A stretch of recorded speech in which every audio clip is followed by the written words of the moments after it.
আসসালামু আলাইকুম। ছবি রান্নাঘরে আপনাদের সবাইকে স্বাগত। আজকে আমি রসুন পাতার চিতই পিঠার রেসিপি নিয়ে এসেছি। শীত মানে পিঠাপুলি, আর শীতে সবাই কিন্তু পিঠা খেতে পছন্দ করে। তাই আজকে আমি একদম সফট নরম জালিদার রসুন পাতার চিতই পিঠার রেসিপি নিয়ে এসেছি। একদম সফট, এইভাবে পিঠা বানালে খেতে দারুণ টেস্টি হয়। চলুন কীভাবে পিঠাটা বানাচ্ছি সেটাই আপনাদের সঙ্গে শেয়ার করব। পিঠা বানানোর জন্য আমি এখানে নিয়েছি শুকনো চালের গুঁড়ো, দেব পরিমাণ মতো লবণ। লবণটা চালের গুঁড়োর সঙ্গে ভালোভাবে মিশিয়ে নেব।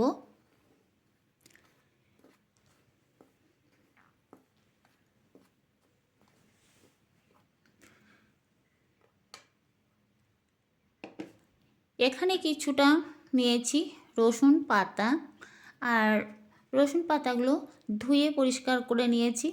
আমি ছোট ছোট টুকরো করে কেটে নেব।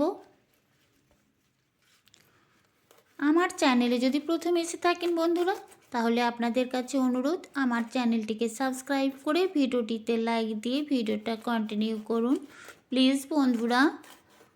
দারুণ টেস্টি এই রসুন পাতার চিতই পিঠা, আর সঙ্গে খেজুর গুড়। এখন তো খেজুর গুড় সবার বাড়িতেই আছে।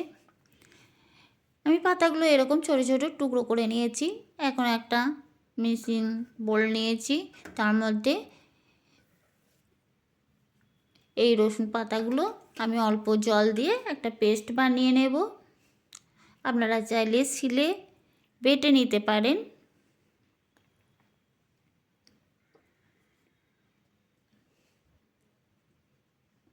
আমি একটা মিহি পেস্ট বানিয়ে নিয়েছি।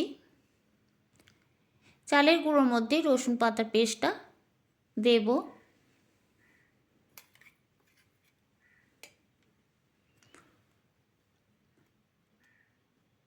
রসুন পাতার পেস্টটা ভালোভাবে আমি চালের গুঁড়োর সঙ্গে একটু মিশিয়ে নিচ্ছি।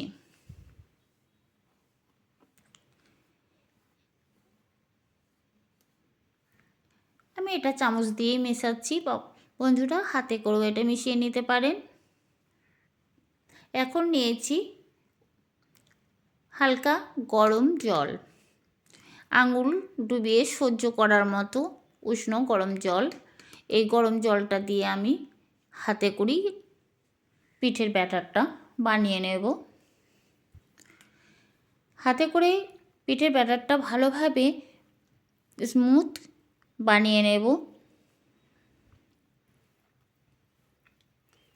দারুণ টেস্টি হয় বন্ধুরা। এই সিজনে খেজুর গুড়ের সঙ্গে রসুন পাতার চিতই পিঠা একবার বানিয়ে দেখবেন। চিতই পিঠা তো অনেক রকমভাবে বানিয়ে খান, সাদা কিংবা ধনে পাতা, কাঁচা লঙ্কা। আপনারা চাইলে রসুন পাতার সঙ্গে কাঁচা লঙ্কাও দিতে পারেন পেস্ট করে, তাহলে একটু ঝাল ঝাল হবে।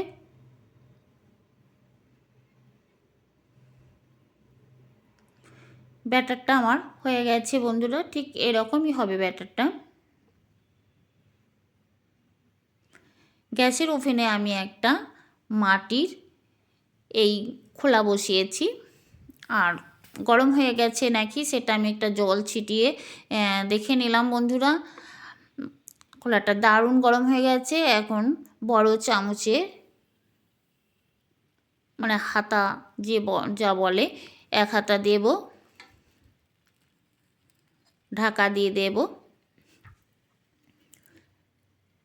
একটু নর্মাল জল এভাবে পাশে ছিটিয়ে দেব, তাহলে পিঠাটা খুব সুন্দর ফুলে ওঠে। ঠিক এরকম ব্যাটারটা হবে, এরকম ঘনত্ব।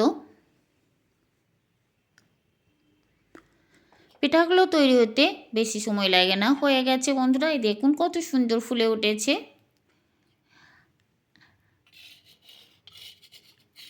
আমি এখানে গ্যাসের ওভেনে মাটির পাত্রের মধ্যে পিঠাটা বানাচ্ছি। আপনারা চাইলে মানে লোহার কড়াইয়ের মধ্যেও পিঠা বানাতে পারেন, একইভাবে হবে। আর যখনই পিঠাগুলো দেবেন, মানে কড়াইটা ভালোভাবে গরম করে নিতে হবে, তাহলে পিঠাগুলো খুব অনায়াসে উঠে চলে আসবে। আর এইভাবে যদি একটু জলের ছিটা দেওয়া হয় বন্ধুরা, তাহলে পিঠাগুলো খুব সুন্দর ফুলে ওঠে। এই দেখুন কত সুন্দরভাবে ফুলে উঠছে।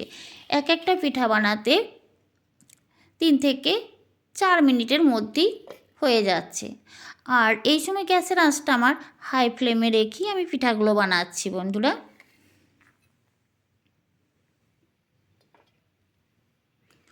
প্রত্যেকটা পিঠাই ঠিক একই রকম ফুলে উঠেছে, দেখেই বুঝতে পারছেন। আর কতটা সফট জালিদার হয়েছে, ফোলা অংশটা তোলার সঙ্গে সঙ্গে কমে যাচ্ছে। এই দেখুন পিঠাগুলো কত সুন্দরভাবে হয়েছে।